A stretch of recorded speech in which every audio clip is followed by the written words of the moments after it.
the incredible faculty, proud parents, doting grandparents, lifelong friends, and most importantly, the graduating class of 2025.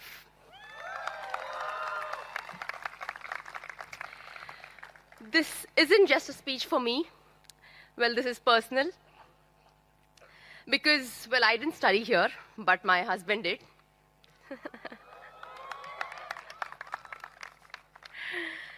But ever since we met, flame hasn't stopped showing up in my life. My husband is from here. My manager, Anant, is from here. Some of his closest friends are from here. His bike is from here. His heart is from here. What can I say?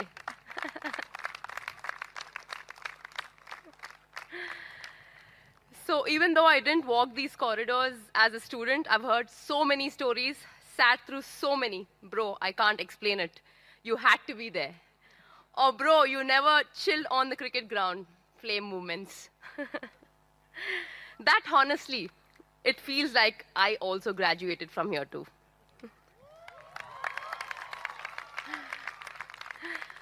And the cherry on top, my husband never attended his own graduation ceremony. It fell on the same day as his parents' 25th anniversary, and he chose them, of course.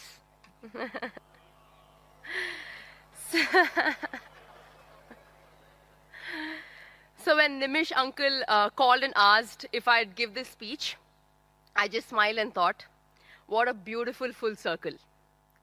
Today, I finally get to attend a flame graduation and drag my husband along with me too.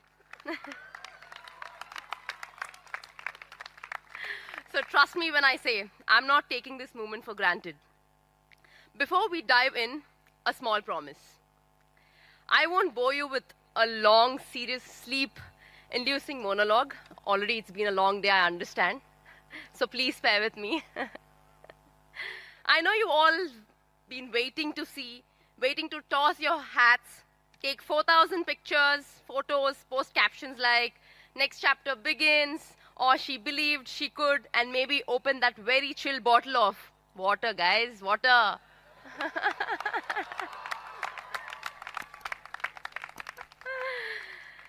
So instead of advice, let me offer you a few lessons I've learned.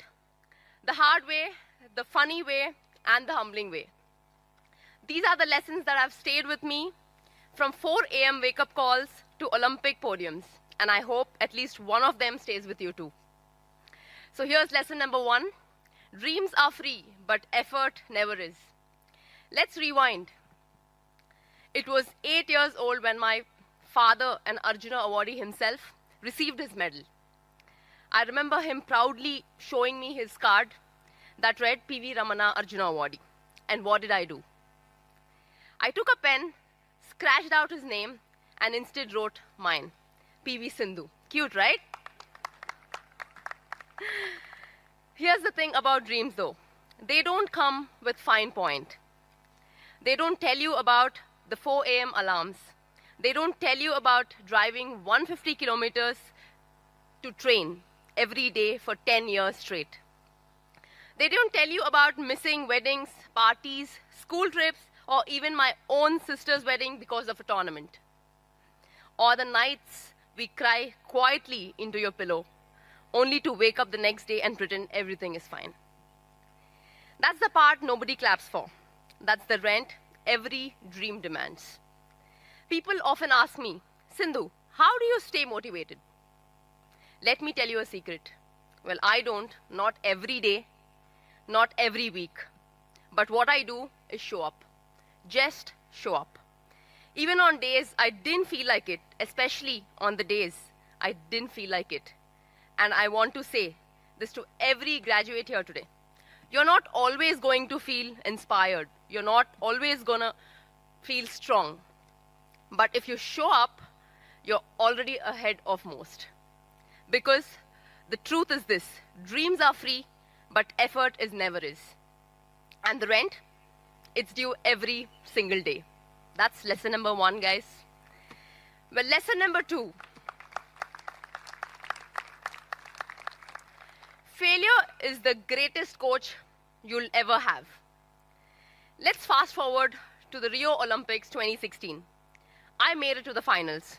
The whole country was watching. The pressure, unreal. I played my heart out, but I lost. Silver medal. Now, to the world, it looked like victory. But in my heart, it felt like defeat. Because I knew I had almost done it. Almost. That night, I sat alone and cried. And no, not a cute Instagram tears kind of cry. It was an ugly, full body, I gave everything, it still wasn't enough kind of a cry. And the worst part, it wasn't the last time. I lost 2 World Championship finals after that. I got labeled as a girl who always comes second. People whispered, maybe she doesn't have the edge anymore. And for a while, I believed them. I seriously believed them. Until one day, after a particularly brutal loss, my coach sat beside me and asked, so what do you need to do? What do you want to do now? And my answer was simple. I'm not done. That's it. Not a quote for a coffee mug, not a dramatic movement. Just, I'm not done. Because failure doesn't stop you. Doubt does. And if you want to do something big in life, you're gonna have it to fail repeatedly, a lot of times, publicly, sometimes even hilariously. But each time you fall, ask yourself one question. Am I done? And the answer is no. Get up again. Let me give you the most personal example I can. Tokyo 2021. COVID has delayed the Olympics by a year. I came in drained mentally, physically, emotionally, possibly the hardest year of my life. In the semi-finals, I faced my dear friend Tai Zuing, one of the craziest players in the sport, has never seen, and I lost. I didn't sleep that night. I cried straight through. And then badminton does one of the cruel things it can. It asks you to show up again the next day morning for bronze. I had mixed emotions. I didn't know what to do, but I think I had only chance, and my father told me that, it's a bronze or nothing.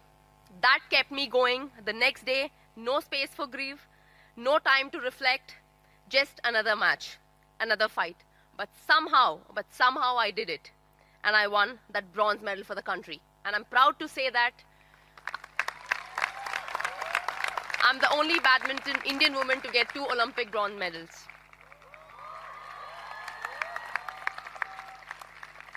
It wasn't just a podium finish. It was, I think, my peace, and I can say that I've done everything that I could to stand on the podium. And you'd think that it was the toughest I've had to be, but it wasn't. Let's move to the Commonwealth Games 2022 in Birmingham. I've had a great year, 3 titles already, but there was 1 medal missing from my cabinet, Commonwealth Gold. I've had bronze, I've had silver. But in 2018, I had lost to my competitive Saina. That hurt. I wanted this one very badly. In the quarterfinals, I went for a jump smash and a shot I've probably hit 5,000 times in my life, in my career. It was one of the natural moments so far for me. But this time, as I landed, I heard it. A sharp, ugly sound. A sharp, ugly sound in my heel. And deep down, I knew something had gone very wrong. I finished the match in pain, went back. My physio looked at me and said, we might have to head home. It was a broken. I started crying, didn't know what to do. But there was no time for me to grieve, no time to pause. 2 more matches still stood between me and the gold, and I chased for years. My foot was swollen, and I couldn't fit into my shoe. We had to cut it open on the side. And yet, I played. Through the pain, through fear, through a body that was literally breaking down. I played for the flag on my chest, for the girl who scratched her dad's name off that Arjuna card.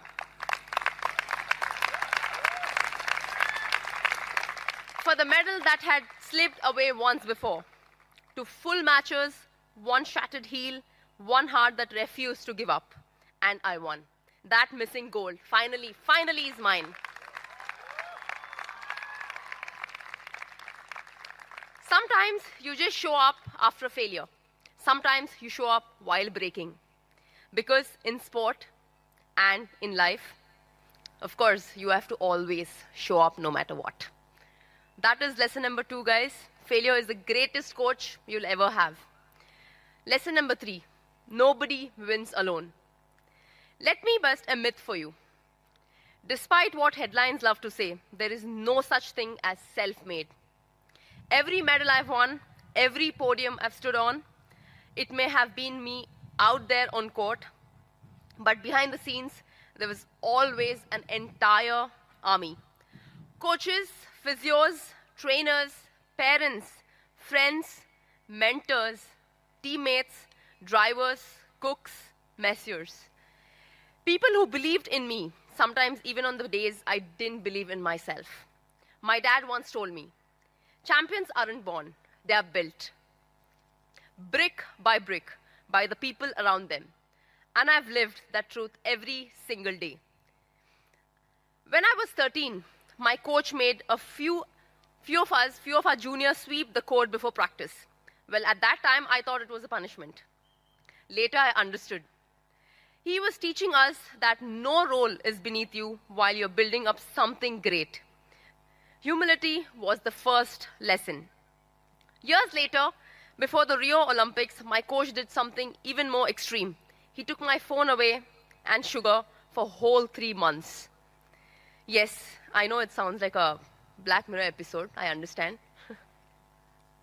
But back then, he believed I needed total focus. And maybe he was right. I made it to the Olympic final. After the match, when I won silver, he handed the phone over to me and smiled and said, "Well done, now go order your ice cream." That little moment, the phone, the silver, the ice cream, that was our gold. See, the world celebrates the player, but I know better. I've been built by early morning rides, late night pep talks, brutal losses, and quiet comebacks. But the faith of people who never asked for credit, but always showed up. So to you all, find your tribe. Find people who cheer for your small wins, sit with you through your meltdowns, and of course, challenge your ego and show up even when the lights are off. And more importantly, be that person for someone else. And I'm sure there will be people for you guys when you're at your low and who will always support you. And more importantly, of course, even love, if you're lucky enough to find it, becomes part of your team. My husband, who is here today, is not just my partner in life. He's my mirror, my late night soundboard, my unofficial coach, my emergency joke writer, the one person I can cry in front of when it really hurts. So of course, I would give a hats off to my husband here. Thank you, Data, for always being there for me. Because, of course, medals are nice and podiums are great. But knowing there's someone in the stands who would clap for you, even if you lost every match, I think that's the win that matters the most. Because if there's one thing I've learned, it's this. You might win alone once in a while, but no one becomes great alone. No one. So I'm sure there is someone who is there for you always, no matter what. Lesson number 4, protect your joy. Well, let's be honest. In this hyper-connected, always-on world, it's so easy to lose yourself. We're all out here chasing things. Well, the next job, the next promotion, the next like. Even I fall into it sometimes, worrying about rankings, sponsorships, who said what headlines will come tomorrow. But here's what I've learned. You can climb every mountain and still feel empty at the top, unless you learn to protect your joy. For me, it's still the little things. Like ice cream after a tough match, which thanks to our beloved Prime Minister Modi ji, is now apparently national policy. A guilt-free binge watch of some terrible reality TV, don't ask which one.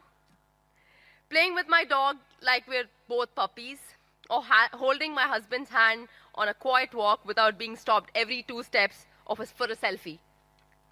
That's my recent button. That's the world reminding me you're more than your results. In fact, there was a time I confused ambition with tension. I thought punishing harder meant caring more. But you know what? Peace is productive. Laughter is fuel. Joy is discipline. So whatever your version is of joy is, protect it fiercely. Make space for it. Fight for it the way you fight for success. Because ambition might get you there, but joy is what keeps you going. What keeps you going. No matter what, just be joyful and just keep going every single day. Don't let medals, titles, or the grid steal the very thing that makes you human. Because when the applause fades and the spotlight moves on, it's quiet moments of joy you'll go back to. They are not just the break from the journey, they are the journey. And if there's one thing I've truly learned, it's this. Protect your joy like your like depends on it. Because, my dearest friends, it does. Closing, from my heart to yours. So, finally it's done, guys. I hope it was not too long. So, to the class of 2025, well, some of you will take off like rockets. Some of you will feel stuck before you even start. Most of you, you'll do both, sometimes in the same week. There will be days you feel invincible and nights when you feel invisible. But through it all, show up. Just show up. When it's easy, when it's exhausting, when you're winning, when you've lost everything, when you believe, and especially when you don't. Because, yes, winning is beautiful. Winning is very beautiful. But becoming someone you respect, that's the real gold medal for you. So chase your dreams that scare you, work till it hurts, laugh too loud, fail with pride, love too deep, live like you've already made yourself proud. And if life ever looks you in the eye and asks, are you done? I hope you smile and say, not yet, not even close. I've only just shown up.